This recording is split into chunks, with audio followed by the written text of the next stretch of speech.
지난 13일 중국 부동산 개발업체 비구이 위안 쓰촨성 지역 사무실에서 소동이 벌어졌습니다.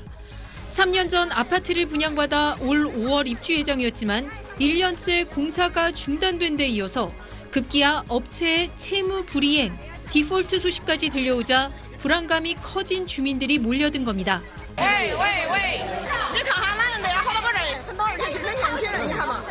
중국 매출 1위 부동산 개발업체 비구이 위안이 부동산 경기 침체 속에 채무 불이행에 빠졌고 국유 부동산 개발업체 위안양과 최대 부동산 자산 신탁 중농까지 유동성 위기에 빠지면서 도미노 디폴트 위기감이 커지고 있습니다. 房地产市场呢，总体上处于这个调整阶段啊，部分房企经营上遇到一定的困难，特别是一些龙头房企啊，债务风险有所暴露。 중국 국가통계국이 발표한 경제 지표들은 더 암울합니다. 7월 산업 생산이 1년 전보다 3.7% 증가하고 소매 판매도 2.5% 증가하는 데 그쳐 시장 예상치를 큰 폭으로 밑돌았습니다. 세계 최대 소비 시장 중국 내수가 쪼그라들고 있다는 걸 의미하는 수치가 나온 겁니다. 중국 수출에 기대를 걸고 있는 나라들에겐 찬물을 끼얹는 소식입니다. 베이징에서 SBS 권난입니다. 권 기자, 올해 초에 이제 중국이 코로나 봉쇄를 해제했을 때만 해도 세계 경제가 활기를 되찾을 수 있겠다, 뭐 이런 전망이 나왔었죠. 네. 그런데 반년 만에 오히려 어쩌면 중국에서 경제 위기가 시작될 수 있다, 또 이런 전망이 나오네요. 네, 그렇습니다. 3년 동안 닫혀있던 중국의 휘장이 거칠수록 불안이 오히려 점점 더 커지고 있습니다. 네. 지난해까지 매출 기준으로 중국 최대의 부동산 개발업체였던 비구이 위안의 창업자, 아버지 양거창 고문과 둘째 딸인 후계자 양후이엔 회장입니다. 81년생인 양 회장은 지난해까지만 해도 아시아에서 가장 돈이 많은 여성이었습니다. 그런데 지난주 이후로 전 재산의 대부분을 잃으면서 지금 세계 500대 부자에서도 이름이 사라졌습니다. 비구이 위안은 달러로 발행했던 회사채 2가지에 대한 이자를 지난주 초에 채권자들에게 제때 지급하지 못했습니다. 한마디로 부도 위기입니다. 못 준 이자가 우리 돈으로 300억 원 정도입니다. 큰 돈이긴 하지만요. 중국 최대 부동산 개발업체가 300억 원을 마련하지 못해서 부도 위기에 몰렸다? 이게 큰 충격인 게요. 비구이 위안은 중국 정부가 업계가 본 좀 받아라 내세웠던 회사입니다. 낙후된 지역들의 아파트를 짓는 훌륭한 기업이라고 중국 정부의 칭찬을 받아서 중국 정부가 내놓겠다고 하고 있는 부동산 부양책에서도 제일 혜택을 볼 회사라고 다들 생각하고 있었고요. 지난 2년 동안 헝다그룹 같은 중국 굴지 부동산 업체들이 줄줄이 파산 위기를 맞는 사이에도 잘 버텼습니다. 그런 비구이 위안이 올 상반기에만 우리 돈 10조 원 정도의 손실을 보고 부도 위기에 놓인 겁니다. 만약에 진짜 부도가 나면 이게 중국 경제로 그리고 세계 경제로 연쇄적으로 영향을 미쳐서 금융위기로 이어질 거다, 뭐 이런 전망도 나오더라고요. 이 중국발 리먼 브라더스 사태, 뭐 이런 얘기도 나오고요. 네, 지금 분위기가 심상치 않습니다. 비구이 위안뿐만 아니라 또 다른 대형 부동산 개발업체인 시노오션도 부도 위기고요. 중국의 대표적인 부동산 신탁 회사인 중농국제신탁이 자기들에게 돈을 맡긴 기업 3곳에게 만기가 된 투자 상품의 돈을 돌려주지 못하고 있다는 뉴스도 들어와 있습니다. 중농이 못 주겠다는 돈의 규모가 이 기업들 말고도 다 해서 64조 원 수준이란 얘기까지 나오는데요. 중농의 대주주 중쯔그룹이 지난해에 비구이 위안에 대규모 투자를 했던 걸로 알려져서요. 중국의 금융위기가 이렇게 시작되는 건가 불안이 커지고 있습니다. 중농국제신탁은 중국 특유의 이른바 그림자 은행들 중 대표격인 회사입니다. 중국 신탁업계는 은행에서 돈을 빌리기가 쉽지 않은 기업들이나 투자자들에게 자금을 조달해주고요. 자기들도 공격적인 방식으로 돈을 버는데 국제 기준으로 봤을 때는 영업을 상당히 불투명하게 하고 있는 금융 부문입니다. 이런 그림자 금융을 중국 정부가 많이 정리해왔지만 여전히 우리 돈으로 4천조 원 정도 규모의 업계로 알려져 있는데요. 부동산 위기가 이 그림자 금융 쪽의 위기로 번지고 결국 연쇄 파산이 발생할 수 있는 상황으로 보인다는 겁니다.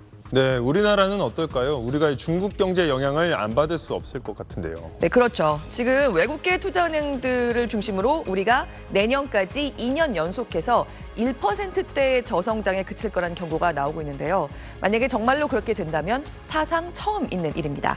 그런데 우리 정부나 국책기관 그리고 한국은행의 전망은 아직까지는 그것보다 훨씬 긍정적이거든요.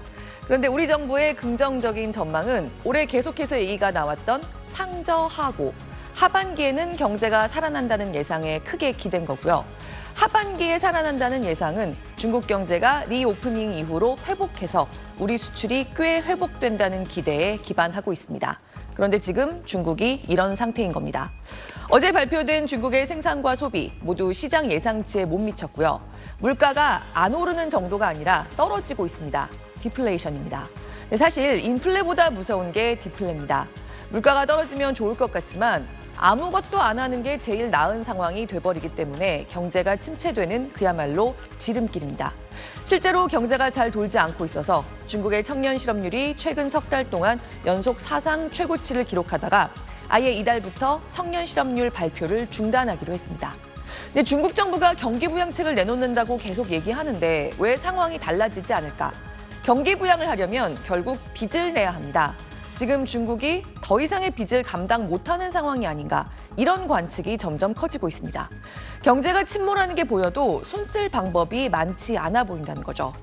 중국 인민은행이 어제 급히 금리를 내렸습니다. 그러자 중국 돈 위안화의 가치는 또 떨어졌고 중국 돈과 같이 움직이곤 하는 우리 돈의 가치도 함께 떨어지면서 우리 환율이 또 달러당 1,330원을 훌쩍 넘어 있는 상태입니다. 중국 경제의 위태로움이 하반기 우리 경제 근처에 가장 큰 뇌관이 될 걸로 보이는 상황입니다. 네, 이 중국 경제 소식 친절한 경제에서도 계속 전해드려야겠네요. 네. 잘 들었습니다. 세계 4대 맥주 축제로 불리는 중국 칭다오 맥주 축제입니다. 3주 동안의 축제 기간에 40여 개 나라 맥주 2,000여 종이 선보이는데 축제 장소만 축구장 100개 크기를 넘습니다. 这里的人很热情，然后氛围也很好。 강력한 방역 규제가 있었던 지난해보다 관광객 수와 소비 지출이 크게 늘 걸로 기대하고 있습니다. 제로 코로나 정책을 폐기한 올해 중국 각 지방정부는 이처럼 소비 진작에 안간힘을 쓰고 있습니다. 하지만 각종 수치는 오히려 경기 침체를 가리키고 있습니다. 중국 시장 회복에 크게 기대했던 세계적 명품 기업들도 2분기 매출이 오히려 하락하자 올해 전망치 조정에 나섰습니다. 7월 중국 소비자 물가지수는 전년 대비 0.3% 하락하면서 2021년 2월 이후 처음으로 물가 하락, 디플레이션 국면에 진입했습니다. 생산자 물가지수도 4.4% 내려갔는데 소비와 생산 두 수치 모두 마이너스를 기록한 건 2020년 11월 이후 처음입니다. 7월 수출액도 전년 대비 14.5%, 수입도 12.4%나 감소했습니다. 인플레이션과 싸우고 있는 다른 주요 경제권과 달리 중국만 반대로 물가 하락, 디플레이션 우려에 직면한 상황입니다. 부동산 경기 침체와 에너지 가격 하락, 가격 할인 경쟁 등이 요인으로 분석됩니다. 여기에 더해 계속되는 미중 갈등 속에 1분기 외국인 직접 투자가 지난해의 5분의 1 수준으로 25년 만에 최저치로 떨어졌습니다. 다만 중국 중앙은행인 인민은행은 올해 디플레이션 가능성은 없고 하반기부터 경기가 U자형으로 반등할 것이라 전망했습니다. 그럼에도 강력한 경기 부양책이 뒷받침되지 않는다면 일본식 장기 불황에 빠질 수 있다는 경고음은 계속되고 있습니다. 베이징에서 SBS 정영태입니다. 중국 최대 부동산 개발업체 비구이위안의 아파트 건설 현장입니다.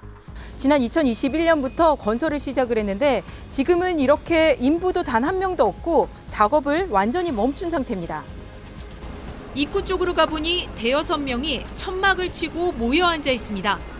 회사가 디폴트 위기에 놓이며 입주는커녕 투자금 회수마저 불투명해지자 석 달 넘게 농성하는 분양권자들입니다. 이런 부동산 업체에 투자해온 신탁사들에도 비상이 걸렸습니다. 중국의 대표적인 신탁사 중농은 30개 이상의 만기 상품 예금 지급을 미뤘습니다. 3,500억 위안, 약 64조 원 규모입니다. 중농 국제신탁의 베이징 본사 앞입니다. 자칫 투자금을 돌려받지 못할 수 있다는 불안감에 투자자들이 매일 몰려들면서 이렇게 주변은 경비가 매우 삼엄해졌습니다. 1000多万都压在这上，还有2套房子，我挣了一辈子的血汗钱都叫你们知道了，没法了。 7천만 위안, 약 130억 원을 투자한 이 여성 투자자는 아예 넋이 나간 채 중농 사무실에 주저앉았습니다. 신탁사 중농의 대주주 중주그룹은 긴급회의를 열어 유동성 위기를 인정하고 부채 구조 조정을 하겠다고 밝혔습니다. 중주그룹이 관리하는 자산은 1조 위안, 우리 돈 약 182조 원 규모입니다.